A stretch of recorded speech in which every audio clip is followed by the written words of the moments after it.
ओबाड़ू से हमारे नुमाइंदे मोहम्मद यूसुफ मुगल की रिपोर्ट के मुताबिक SSP घोड़की अजहर खान की हिदायत पे घोड़की पुलिस का जराइम पेशा अफराद के खिलाफ क्रैकडाउन। थाना ओबाड़ू पुलिस की बेहतरीन कार्रवाई, 2 मुलजिमान को पुलिस मुकाबले के बाद असलहे समेत गिरफ्तार कर लिया।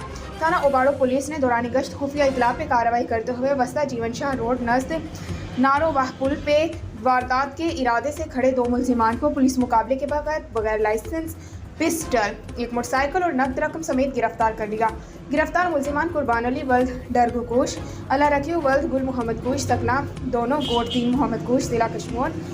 पुलिस गिरफ्तार मुलजिमान को थाने पे ले आई और उन दोनों मुलजिमान के खिलाफ क्राइम नंबर 192/21 दफ़ा 324-353 तेपे के तहत मुकदमा दर्ज कर दिया, जबकि मुलजिम कुर्बान अली कुश के खिलाफ बगैर लाइसेंस पिस्टल रखने की जुर्म में 24 सिंध आर्म्स एक्ट के तहत अलग मुकदमा दर्ज कर दिया।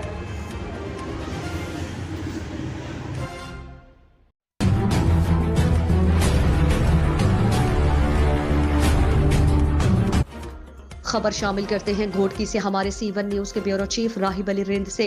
ओबाड़ू आल सिंध मलिक वेलफेयर इत्तेहाद की जानिब से मुस्तहिक माजूर अफराद में 50 व्हील चेयर तकसीम की गई। माजूरों में खवातीन और बच्चे शामिल। व्हील चेयर आल सिंध मलिक वेलफेयर इत्तेहाद के सरपरस्त आला सरदार लहड़ी खान मलिक की ज़ेर निगरानी तकसीम की गई। Program district coordinator and monitoring officer ICEF अरबेलो मलिक थे, जबकि मेहमान खास सरदार खान लुंड, जाम गोगी खान डहर, मीर इम्तियाज खान रिंद शामिल थे। इस प्रोग्राम में अपना सहारा वेलफेयर सोसाइटी ओबाड़ो के सदर दर मोहम्मद बुगटी, आल सिंध मलिक वेलफेयर इत्तेहाद के मरकजी जनरल सेक्रेटरी डॉक्टर नज़ीर अहमद मलिक, मरकजी इंफॉर्मेशन सेक्रेटरी उस्ताद अजीजुल्लाह मलिक, रईस अब्दुल अजीज मलिक, बशीर अहमद मलिक शामिल थे। और इस मौके पर सरदार लहड़ी खान मलिक और मेहमानों ने कहा कि हम माजूरों के साथ खड़े हैं और मजीद उन्हें मुमकिन सहूलियात देंगे ताकि ये मायूसी और मुख्ताजी से बचकर कामयाब बाशऊर बनकर मुल्क और कौम की खिदमत और तरक्की में अपना किरदार अदा करें।